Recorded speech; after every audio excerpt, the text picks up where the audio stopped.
श्रीमद् वाल्मीकि रामायण अरण्यकांड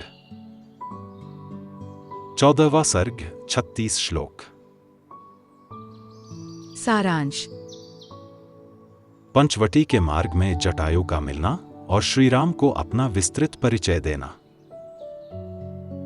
आरंभ। ओम श्री गणेशाय नमः। ओम श्री सीतारामचंद्राभ्याम नमः। श्लोक 1 से 11।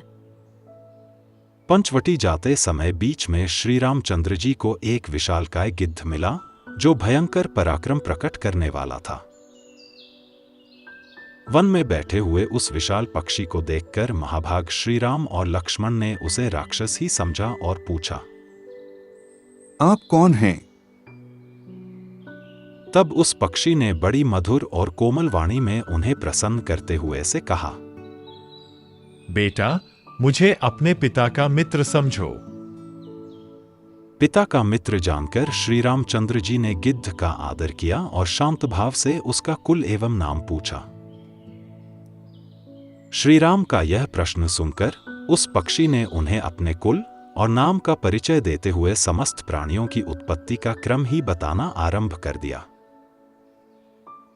महाबाहु रघुनंदन, पूर्व काल में जो प्रजापति हो चुके हैं उन सबका आदि से ही वर्णन करता हूं, सुनो।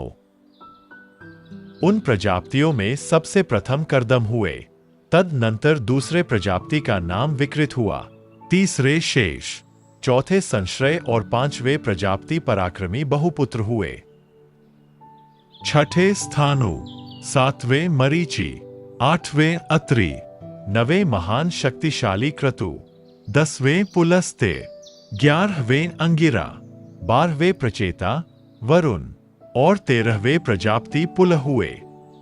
14वें दक्ष, 15वें विवस्वान, 16वें अरिष्ट नेमि और 17वें प्रजापति महातेजस्वी कश्यप हुए। रघुनंदन, यह कश्यप जी अंतिम प्रजापति कहे गए हैं। महायशस्वी श्री राम, प्रजापति दक्ष के 60 यशस्विनी कन्याएं हुई जो बहुत ही विख्यात थीं। उनमें से 8 सुंदरी कन्याओं को प्रजापति कश्यप ने पत्नी रूप में ग्रहण किया, जिनके नाम इस प्रकार है: अदिति, दिति, दनु, कालका, ताम्रा, क्रोधवशा, मनु और अनला। श्लोक 12 से 36। तदनंतर उन कन्याओं से प्रसन्न होकर कश्यप जी ने फिर उनसे कहा, देवियों, तुम लोग ऐसे पुत्रों को जन्म दोगी जो तीनों लोकों का भरण पोषण करने में समर्थ और मेरे समान तेजस्वी होंगे। महाबाहु श्री राम, इनमें से अदिति, दिति, दनु और कालका, इन चारों ने कश्यप जी की कही हुई बात को मन से ग्रहण किया, परंतु शेष स्त्रियों ने उधर मन नहीं लगाया। उनके मन में वैसा मनोरथ नहीं उत्पन्न हुआ। शत्रुओं का दमन करने वाले रघुवीर, अदिति के गर्भ से 33 देवता उत्पन्न हुए, 12 आदित्य, 8 वसु, 11 रुद्र और 2 अश्विनी कुमार। शत्रुओं को संताप देने वाले श्री राम, ये ही 33 देवता है। तात, दिति ने दैत्य नाम से प्रसिद्ध यशस्वी पुत्रों को जन्म दिया। पूर्व काल में वन और समुद्र सहित सारी पृथ्वी उन्हीं के अधिकार में थी। शत्रुदमन, दनु ने अश्वग्रीव नामक पुत्र को उत्पन्न किया और कालका ने नरक एवं कालक नामक 2 पुत्रों को जन्म दिया। ताम्रा ने क्रौंची, भासी, शेनी, धृतराष्ट्री तथा शुकी, इन 5 विश्वविख्यात कन्याओं को उत्पन्न किया। इनमें से क्रौंची ने उल्लुओं को, भासी ने भास नामक पक्षियों को, शेनी ने परम तेजस्वी शेनों, बाजों और गीधों को तथा धृतराष्ट्री ने सब प्रकार के हंसों और कलहंसों को जन्म दिया। श्री राम, आपका कल्याण हो, उसी भामिनी धृतराष्ट्री ने चक्रवाक नामक पक्षियों को भी उत्पन्न किया था। ताम्रा की सबसे छोटी पुत्री शुकी ने नता नाम वाली कन्या को जन्म दिया।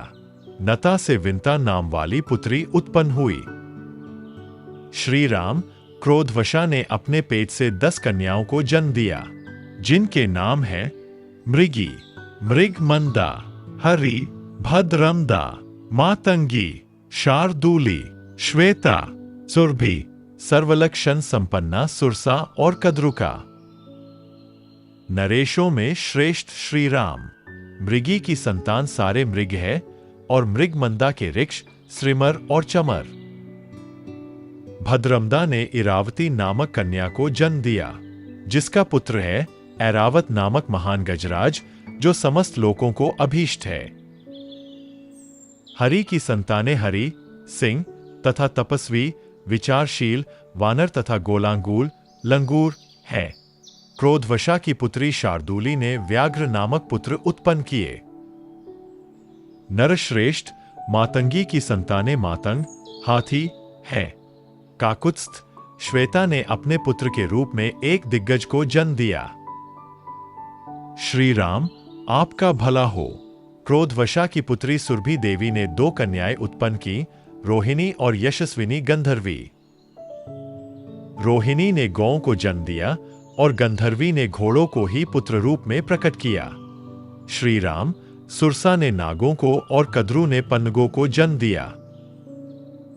नरश्रेष्ठ महात्मा कश्यप की पत्नी मनु ने ब्राह्मण, क्षत्रिय, वैश्य तथा शूद्र जाति वाले मनुष्यों को जन्म दिया।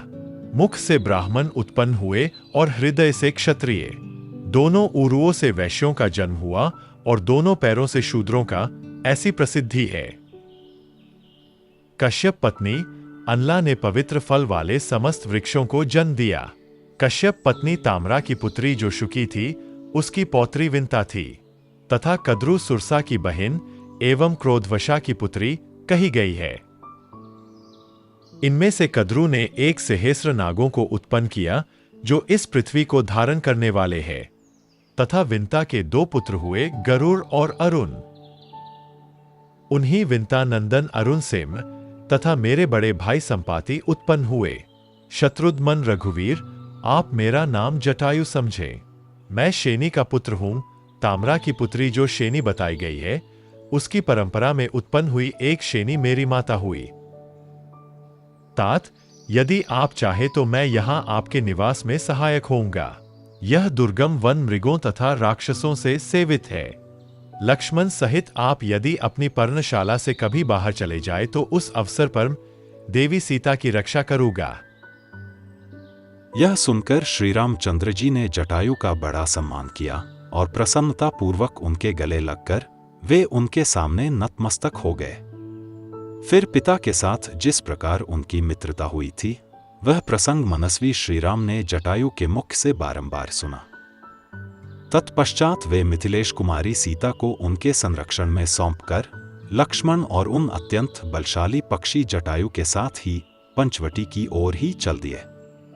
श्री रामचंद्र जी मुनिद्रोही राक्षसों को शत्रु समझकर उन्हें उसी प्रकार दग्ध कर डालना चाहते थे, जैसे आग पतंगों को जलाकर भस्म कर देती है।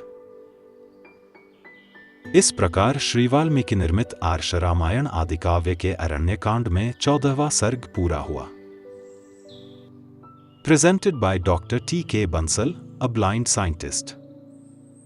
Please like and share this video, and don't forget to subscribe my channel. Jai Shri Ram.